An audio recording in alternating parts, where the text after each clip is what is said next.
here now to react is Bill Daly, a former FBI investigator. So, Bill, despite the fact this guy's been lawyered up, he was Mirandized, etc., he does seem to be talking to investigators, and he says he was acting alone. Do you believe that?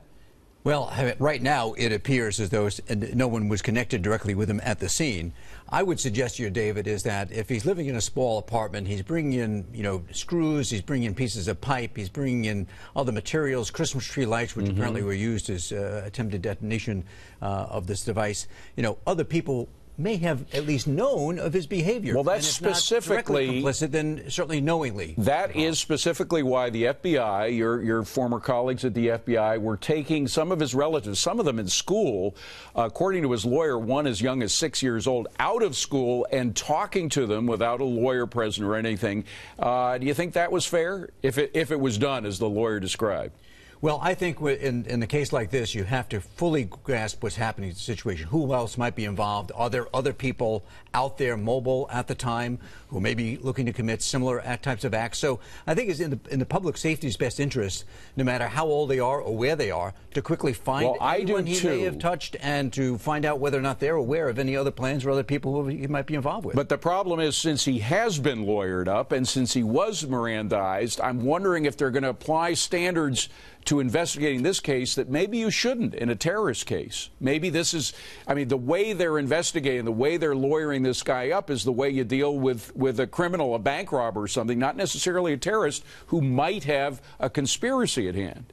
Well, I think, first of all, when he's arrested, they're going to read him Miranda rights here in the U.S., and that's just standard procedure. If he decides that he wants to still... But that's why people like Lindsey Graham are saying he should have been taken to Gitmo and not be dealt with just as a common criminal. All right. Well, certainly that's another discussion, exactly how these people handle it. But I think at the moment, it's a law enforcement effort here in New York between the FBI, between the NYPD and other agencies. And I think they need to quickly respond. They need to do all the things like they did, which is find out who else may be aware of his plans, who may have been either some way complicit in it. It's in our best interest that we do that right away, no matter their age, where they are, or station in life. We do know that he was a regular attendee at a mosque that was nearby his home in Brooklyn.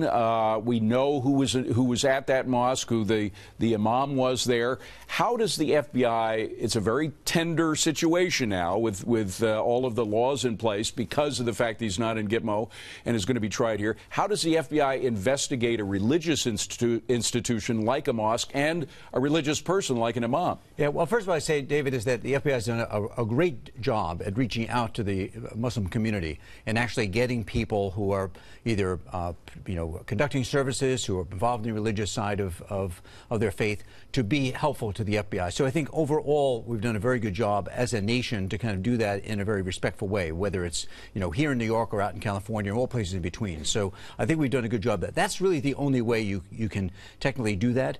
A technical meaning that there's I think a very earnest way you can get that information, readily from those people. There are some places where, because of perhaps some threats that are being made, that law enforcement may be allowed to go in and put someone in place to hear what's going on. We saw that going way back to even the first 1993 World Trade Center bombing, where there were informants who were involved with the religious community. That may be appropriate at a certain point. That's certainly not something that's used across the board. Well, and we should mention that since 2014, the surveillance that was taking place at certain mosques that were in question in the New York area has been stopped, partly because of lawsuits. There's a question about whether this mayor would ever continue something like that again.